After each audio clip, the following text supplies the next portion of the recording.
কিশোরগঞ্জের পাকুন্দিয়ায় তারাকান্দি পাইকারি বাজার থেকে শহরের খুচরা বাজারের দূরত্ব ১৪ কিলোমিটার। অথচ এই দূরত্ব অতিক্রম করলেই সবজির দাম কেজিতে বেড়ে যাচ্ছে ৩০ থেকে ৪০ টাকা। এতে কৃষকরা ঠকলেও পকেট ভারী হচ্ছে মধ্যস্বত্বভোগীদের। বিপাকে পড়ছেন ক্রেতারা। তারা তো কি করে ব্যাপারে এমলাই হয়তো সিন্ডিকেটও করতে পারে যে এই দামের উপরে আমরা বাজারে যাই ১৫ জন বা ২০ জন আমরা এই দামের উপরে কিনতাম না। গৃহস্থ তো কত খারাপ থেকে বেচি ফেলবো। সকালে বিক্রি করছি ৩০ টাকা, রাত থেকে আমার বাজার থেকে কিনে আনতে ৬০ টাকা কেজি, অর্ধেক ডিফারেন্স। ১ মন মানালে ৫০০ টাকা কথা হয় ১ মন, আর হেনতে আপনার ১ মন আনলে ৩৫ কেজি হয়, শুকায় কমে যায়। কাঁচা না মালটা তো কাঁচা একবারে। প্রতিনিয়ত যদি ভোক্তা অধিদপ্তর থেকে বাজারটা নিয়ন্ত্রণ করতো তাহলে বিভিন্ন সিন্ডিকেট কাজ করে সিন্ডিকেট থেকে আমরা বাঁচতে পারতাম এবং আমরা কিছুটা হইলেও এই স্বস্তি পাইতাম।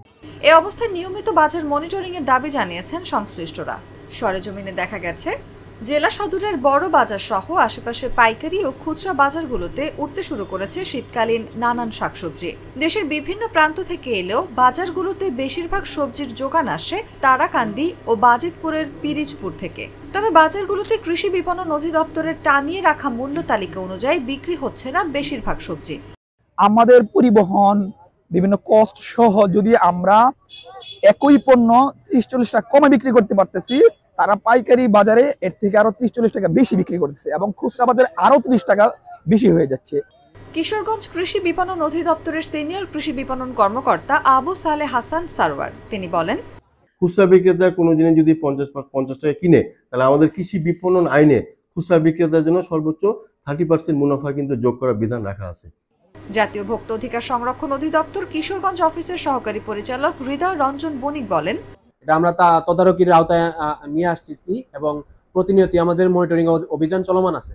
এখন যদি বাজারে অযৌক্তিকভাবে কেউ যদি কোনো টেম্পারিং করে বা অযৌক্তিকভাবে 10 টাকার পণ্য যদি 30 টাকা 40 টাকা বিক্রি করে, সেক্ষেত্রে অবশ্যই আমরা এটা ব্যবস্থা নেব।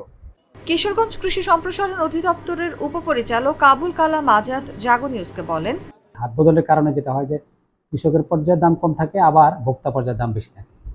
এই হাত বদলের সংখ্যা যদি কমানো যায় তাহলে ভোক্তারা লাভবান হবে এবং কৃষক লাভবান হবে। গত মৌসুমে জেলায় শীতকালীন সবজি উৎপাদন হয়েছিল 2,50,190 মেট্রিক টন।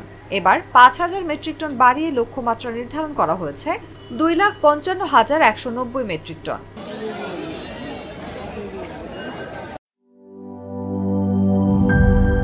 শিয়া বাটার ও ভিটামিন ই সমৃদ্ধ lily glam beauty soap. Lily, always beautiful.